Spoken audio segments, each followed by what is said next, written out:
Maknanya baca terjemah boleh faham. Gitu. Kalau kita tak usah buat pondok, tak usah buat madrasah, tak usah mengaji ni, tak perlu. Awak pergi masjid India, tikak dua Wisma Yakin, Fajar Ilmu, beli semua buku hak terjemah tu. Baca, dia jadi tok guru. Betul? Betul gitu? Boleh gitu? Ha? Cidik dia lah. Allah tak. Saya rasa macam dihina rasa kita ngaji, pori gila mengaji nah. Oh, mengapa siang malam, kau mesti macam bodoh rasa. Baik, saya pergi beli buku-buku terjemah baca, kurang dalam TikTok. Okey. Payah agama. Boleh gitu? Baik, contoh. Okey dah. Tak usah banyak-banyak hadis kau panjang sangat. Kok biasa kita dengar hadis Nabi dah. Talabul ilmi faridatun ala kulli muslimin. Betul tak? Biasa dengar dah hadis tu dah. Okey, terjemah translate. Translate ni naqlul kalam minal lughatin ila lughatil ukhra. Pindah bahasa daripada Arab ke Melayu. Talabul ilmi, menuntuti ilmu. Faridatun, satu kefarduan, satu kewajipan ala kulli muslimin, di atas setiap umat Islam. Betul? Boleh faham tak? Boleh faham dah itu? Boleh? Boleh faham? Siapa boleh faham? Cuba syarah kepada saya. Apa makna hadis itu? Dah faham? Nah, boleh saya rehat kejap? Siapa faham? Cuba angkat tangan. Menuntuti ilmu itu satu kewajipan di atas setiap orang Islam. Terjemah tak? Biasa kita jumpa terjemah seperti itu dah. Boleh faham tak makna dia? Boleh? Boleh faham makna dia? Tak berani dah lah weh. Tak ni kata boleh faham lah. Bos suruh syarah ni tak berani dah lah.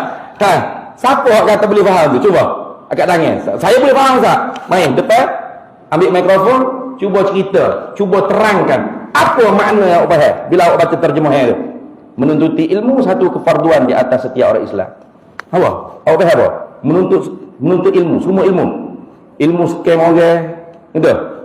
Ilmu hack account bank orang, ilmu tak tu? Kena ada ilmu je. Nak tipu orang ada ilmu. Assalamualaikum, saya daripada mana? Cara bercakap. Betul tak? Nak hack orang punya account, dia dah beli SP orang kat apa dah? Cik tekan link ni je, insya-Allah. Kami akan settle semua. Settle semua. Habis licin duit orang tak ada. Macam mana dia boleh buat tu? Tanpa ilmu, boleh tak? Tak boleh, mesti dengan ilmu. Tu ilmu pun kena belajar tak? Masuk dalam itu tak? Talabul ilmi, belajar juga scam orang, hack account bank orang, gitu ke maksud dia? Maksud Nabi tu begitu ke? Tuntut semua jenis ilmu, apa saja ilmu. Ini nak bagi tahu. Agama ni bukan semudah tu kita baca tu kan. Terjemahnya boleh faham, boleh huraian. Kalau seperti itu, semua orang Arab tu ulama belaka lah muka bahasa Arab. Semua kita dia orang Arab. Betul tak? Tak ada hak bodoh lah. Saya kebuta orang Arab tak ada hak bodoh. Tapi tak realitinya orang Arab blori hak bodoh.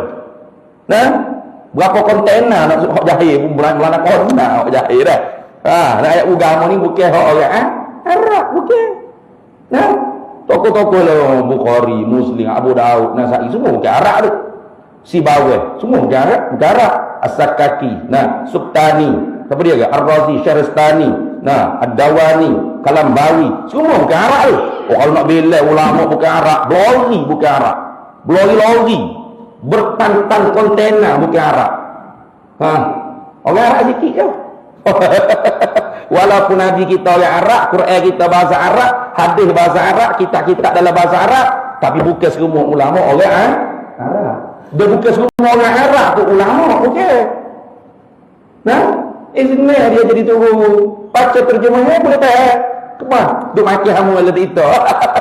Ayat sedap dia tu. Nak faham hadis ni bukan al-ilmu alillah, pada tak ilmu tak alillah apa? Al-ilmu tak ada alif lam tak? Talabul ilmi, betul tak? Ada alif lam tak? Alif lam apa? Alif lam lil istighraqiyah, alif lam lil jinsi, alif lam lil ahdi, ahdi zihni, ahdi zikri. Apa mana tu? Bukan senang Syekh. Kalau kata alif lam lil istighraqi, penuh makna. Tuntut semua ilmu. Itu satu kewajipan. Penuh makna, fasih makna. Rosak makna. Alif lam apa tu? Alif lam lil ahdi, ahdi zikni, ahdi zikri, ahdi zihni. Alif lam yang menunjukkan ilmu yang maklum di dalam fikiran orang yang bersabda. Siapa yang bersabda? Nabi. Ya gitu.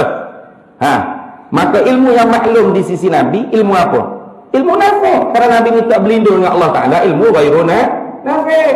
Allahumma inni a'udzubika min ilmin la yanfa'. Allahumma ya Allah itu aku minta berlindung denganmu daripada ilmu yang tidak manfaat.